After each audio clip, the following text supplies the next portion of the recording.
It's not easy.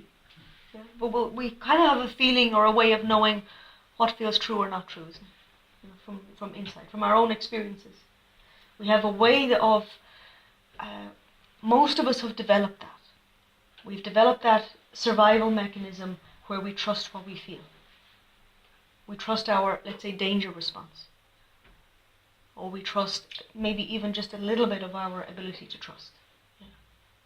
There's maybe a very small number of people who find that really, really difficult. And that comes from having, let's say, if our childhood experience was radically unpredictable, then our ability to be able to trust anybody, including ourselves, that's much harder. But all these things can be healed. All these things we can heal because of how we let ourselves grow. I remember feeling even in school, and I was brought up, Catholic teaching, all the rest of it. And I remember kind of feeling that no one religion had all the answers. Or they all had something that was probably accurate. In that I included maybe psychology or, that area of things as well. Because they're essentially speaking the same kind of things, just in different ways. So the more that I began to read, whether it was books on psychology or spiritual books or things like that, I began realizing that it's essentially the same message, or it's quite similar messages, but just different language. And different things will make sense to different people. But the core of it is the same. So when I first came to a japa class, and it was connecting into different traditions, different spiritual traditions, that made sense to me. It made sense to connect to the wisdom of all of those traditions, because they all have something. And within our lineage, or even within our soul experience, we've lived many lives. Yeah? If we believe it in that way, many lives. And so we've been everything. We've been Christian, we've been Muslim, we've been Hindu, we've been Buddhist, we've been the whole deal. Jewish, agnostic, whatever, at all different points. So you might feel as we're doing the mantra, people sometimes speak that. They'll speak an experience of feeling that they recognize the mantra. Some mantras over others will just feel like really familiar, or feel like your body is just singing this and you've never heard this before, and it's in a mad language that you don't even know the words that you're singing. But somehow it's familiar. Yeah. So our soul is giving us that experience of, I've done this before. So a lot of the mantras are in Sanskrit language, which is a very, very old language. It's kind of reputed to be the oldest language that we have on earth at the moment. Doesn't mean it's the oldest language like ever, but it's the oldest modern language, even if modern is 7,000 years ago. Modern era.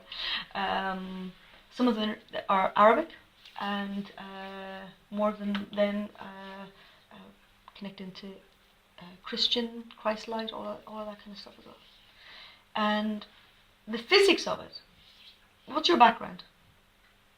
Student nurse. Student nurse, okay. So the physics of this works on vibration. So when we connect into a high vibration sound, that has an alchemic transformational effect in our energy field.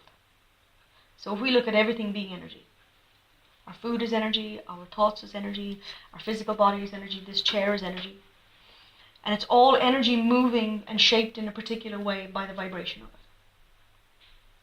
So things like what we can call, let's say, negative emotions or negative thoughts tend to have a slower or lower vibration. So sadness, fear, anger, things like that tend to be slower, lower vibration. Things like the more positive side, lighter side, like love or joyfulness or happiness, they are higher vibration energies. So when we connect into a higher vibration sound, like the sound of bells or the sound of the mantra, it begins to change these lower vibration energies so that we can transform them.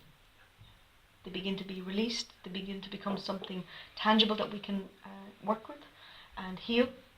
And our goal is that anything that's negative or lower vibration in our energy, we eventually transform it all. And that can take couple of months, couple of years, could take a couple of lifetimes, maybe, depending on our starting point. But that's the essence of it. I know I make it sound quite simplistic, but that's essentially how it works. So even if you haven't done this before, you've definitely experienced something high vibration. Like if you go for a walk at the beach, very high vibration energy at the beach. Or to walk among trees. Trees naturally have very high vibration energy.